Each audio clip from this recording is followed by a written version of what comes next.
Imagine that a strange madness has suddenly gripped your school.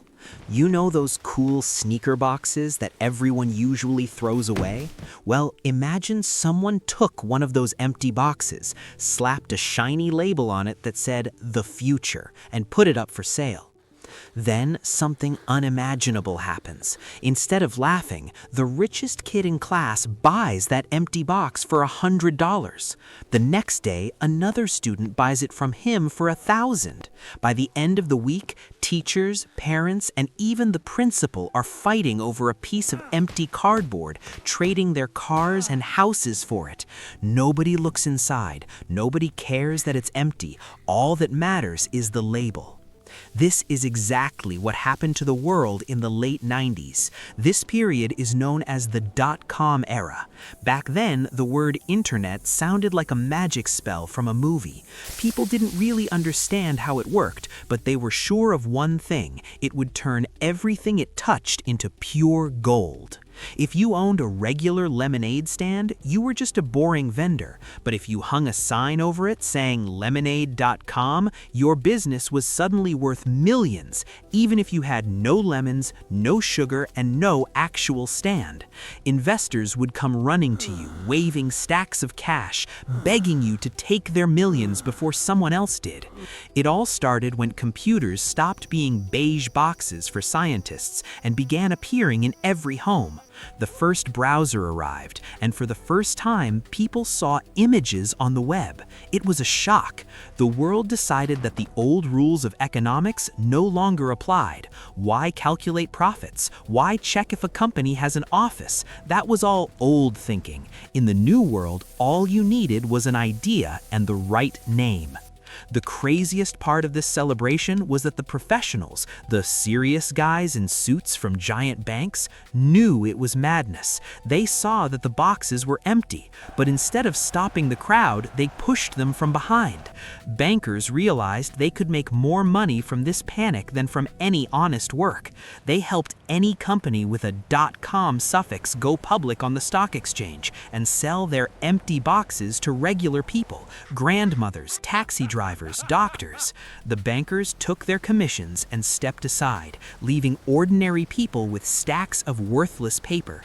They created a machine for turning dust into promises, and that machine was running at full power.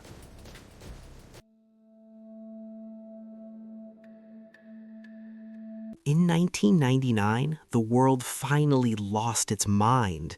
If you opened a newspaper, you saw stories of 20-year-olds who lived in a garage yesterday and bought a private island today.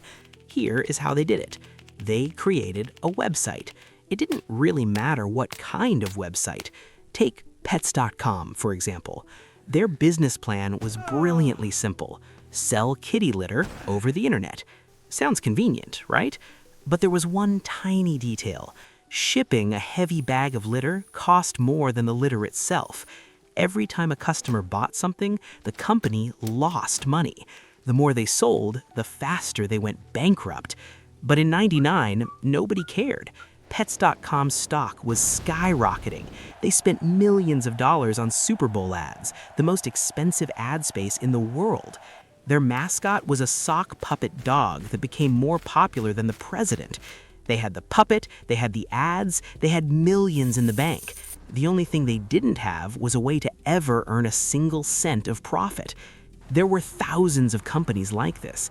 They hired hundreds of employees, rented luxurious offices with slides and ping pong tables, and ordered gourmet lunches.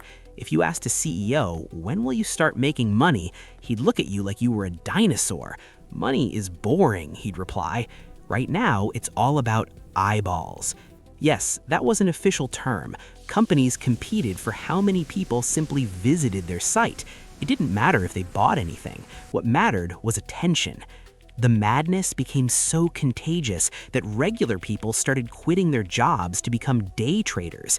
Imagine plumbers, teachers, and nurses sitting at home all day clicking buttons, buying and selling shares of companies they knew nothing about. And the scariest part? They were doing it with money they didn't have. Banks allowed them to take out huge loans against their own homes to buy even more empty boxes.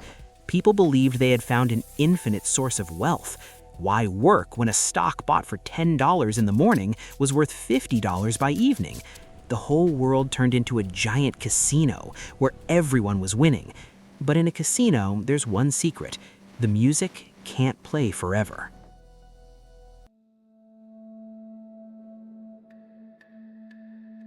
Why did no one shout, "The emperor has no clothes"? Actually, people did. Veteran investors who remembered world crises tried to warn the crowd. They said, look, if a company spends $10 to earn $1, it's a bad company. But nobody listened. They were laughed at. They were called dinosaurs and barriers to progress. Meanwhile, new heroes appeared on TV, financial analysts. These people in bright ties went on air every day screaming, "Buy! This is a new era. This stock will grow 1,000 times over." And people believed them. These experts looked so smart. They invented complex words to justify the emptiness. Instead of losses, they said investment in growth. Instead of no product, they said beta testing the future. Even the most conservative companies started changing their names just to survive. A firm that had sold pipes for 50 years could rename itself digitalpipe.com and its value would instantly double. It was collective insanity. At one point, the total value of all internet companies exceeded the value of the entire US manufacturing industry. All the world's computers were worth more than all the food, oil, and cars on the planet combined. And while the experts on TV were convincing you to buy, the directors of these very internet companies were quietly leaving. Inside the industry, everyone knew the numbers were faked.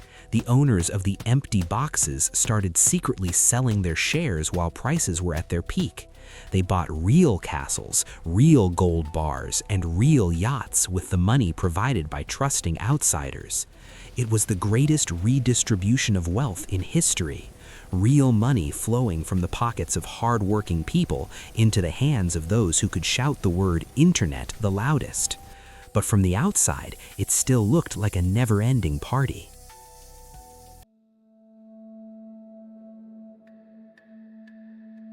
All bubbles pop the same way, with a tiny prick.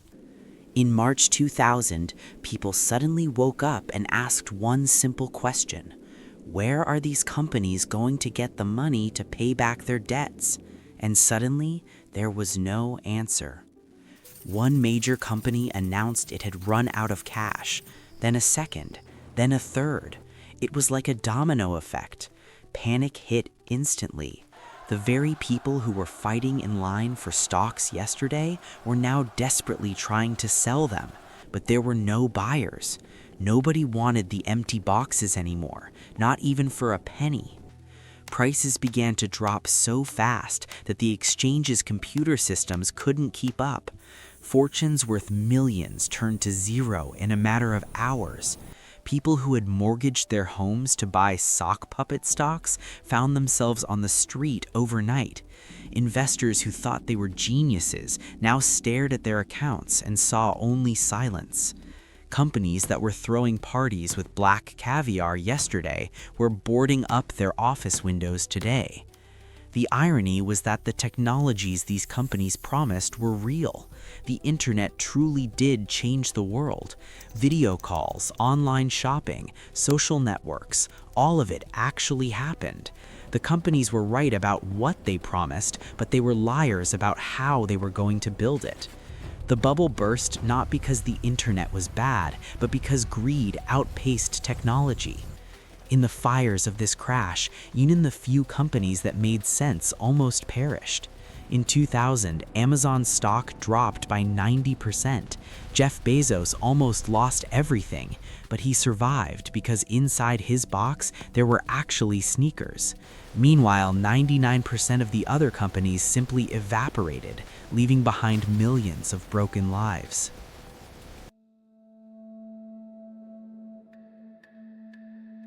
When the dust settled, the world had changed. It was the era of the financial hangover.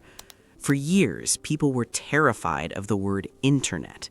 Investors avoided anyone proposing a new tech idea. It took almost 10 years for trust to return. The dot-com crash taught us a vital lesson. Common sense cannot be canceled by progress. Math always defeats hype. If something looks too good to be true, it's probably an empty box. We saw how easily humanity can be fooled if you use the right buzzword at the right time. Yesterday, it was .com. Today, it's cryptocurrency or artificial intelligence. The words change, but the psychology of the crowd remains the same. More than 20 years have passed. Many who lost everything in 2000 never recovered. But those who learned the lesson became more cautious. Or did they? If you look around today, you see the same signs.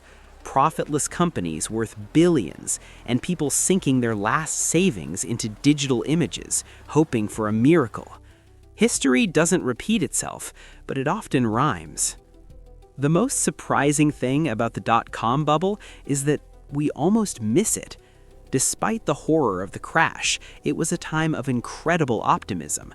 People sincerely believed they were building a new, better world. That bubble gave us thousands of miles of fiber optic cables laid across the ocean floors, which we still use today. Without that insane influx of cash, the internet would have developed 10 times slower. It turns out that millions of people who lost their money unwittingly paid for the creation of the digital future we live in now. They bought empty boxes so that we could fill them with real things. And that is perhaps the most expensive and bizarre deal in human history. So, the next time you see a new, shiny label that everyone is chasing, stop for a second. Don't look at the label, don't listen to the experts on the screen. Just pick up the box and shake it. If nothing rattles inside, maybe you should keep your money. After all, at the end of every party, someone has to pay the bill. And it's better if that someone isn't you.